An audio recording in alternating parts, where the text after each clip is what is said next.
Bonjour à toutes et à tous. Aujourd'hui, je vais vous parler du modèle d'un cheval, donc comment sélectionner son cheval par rapport à son modèle. On va voir 5 critères. Avant ça, je me présente, je m'appelle Johan Chenevier, je suis courtier en trotteur. Donc si vous avez un projet d'achat de chevaux de course et plus particulièrement de trotteurs, n'hésitez pas à me contacter. Vous trouverez très facilement mes coordonnées sur mon site internet qui se trouve dans la description de la vidéo.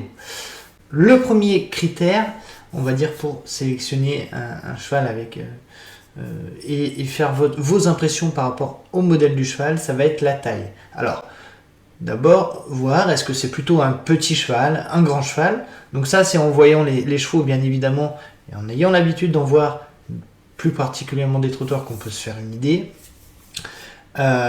Il faut savoir que globalement, on assimile, alors c'est pas toujours vrai, mais plutôt des petits chevaux à des chevaux qui sont plutôt précoces, donc qui vont plutôt courir assez tôt en compétition, et des grands chevaux qui seront peut-être un peu plus tardifs, donc qui auront un pic de performance plutôt un peu plus tard que les petits.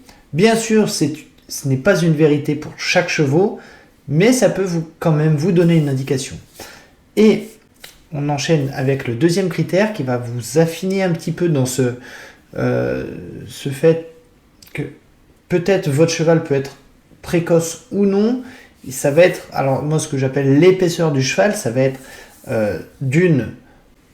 on va dire son poids, c'est aussi important parce que des chevaux qui sont trop maigres, il y a pas mal de chevaux qui n'arrivent pas à prendre, on va dire, de l'état et qui n'arrivent pas à prendre du poids tout simplement. Et lors des compétitions, ça peut être gênant, bien sûr. Il faut toujours privilégier les chevaux qui ont quand même un poids de forme qui n'est pas inférieur à la moyenne. Il y a, au point de vue de l'épaisseur, il y a aussi, et c'est ce que on pense dans un premier temps, à la musculation. Est-ce que votre cheval est plutôt assez frêle ou c'est déjà un cheval qui est assez musclé? Mais pour les yearlings, il faut savoir quand même que globalement, s'ils sont passés par des élevages qui vont présenter les chevaux, globalement, normalement, ce sont des poulains et des pouliches qui sont préparés, qui sont passés au marcheur un petit peu tous les jours pour les faire un peu beaux aussi, pour dégager un petit peu la poitrine et montrer cette musculation. Donc s'il y a une musculation qui est déjà un petit peu importante, c'est toujours un plus pour l'achat de chevaux. La troisième chose qui est importante selon moi, ça va être l'harmonie du cheval. Est-ce que par exemple les pattes sont en accord avec le corps? Est-ce que le corps n'est pas trop long, pas trop petit? Est-ce que des fois on peut trouver des chevaux avec des toutes petites pattes et un très grand corps? Enfin bon, j'exagère peut-être un peu, mais voilà, ça va être l'harmonie du cheval. Est-ce que vous trouvez qu'il est bien équilibré ou pas? Quatrième chose dans le modèle, ça va être les aplombs. On va notamment regarder du coup les pattes. Pour ça, en fait, on va regarder les pattes et puis on va essayer de se mettre un petit peu derrière le cheval et le voir trotter ou marcher. Et on peut commencer à deviner quelques possibles défauts au niveau des aplombs. La cinquième chose que moi je regarde pour me donner une idée du modèle d'un cheval, ça va être sa tête.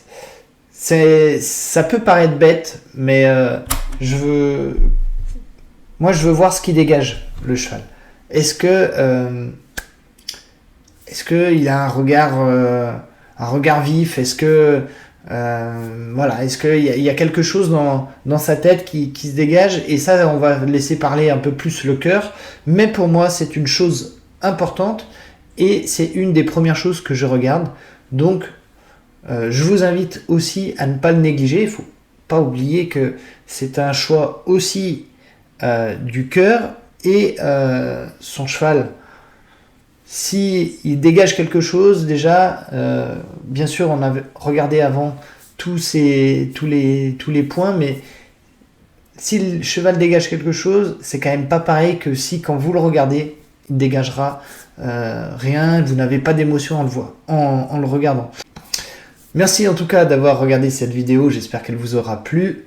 Si c'est le cas, n'hésitez pas à la liker, à vous abonner à la chaîne, c'est gratuit, ça m'aide énormément. Bien sûr, si vous avez un projet d'achat de trotteur, n'hésitez pas à me contacter. Et moi, je vous dis à bientôt sur les hippodromes ou pour de nouvelles vidéos. Allez, salut!